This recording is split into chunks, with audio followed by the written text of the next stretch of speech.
26,000 জন school শিক্ষকের এক লহমায় চাকরি গেল পশ্চিমবঙ্গে। গোটা প্যানেল বাতিল হয়ে গেল। কিন্তু শুধুমাত্র মানবিকতার খাতিরে চাকরি বাতিলের তালিকা থেকে বাদ পড়লেন বীরভূমের একজন শিক্ষিকা।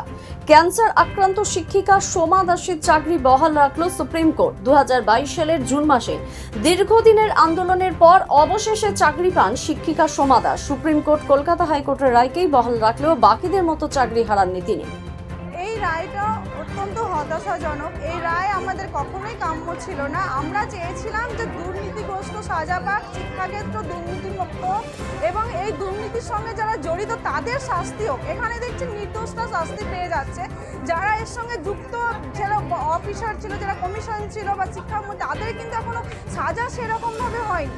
অথচ দেখলাম যে যারা কোনো রকম প্যানেলে দুর্নীতির সঙ্গে যুক্ত নয়, অনেকে নিম্ন মধ্যবিত্ত পরিবার থেকে এসেছে, যারা সঠিকভাবেই চাকরি পেয়েছিল।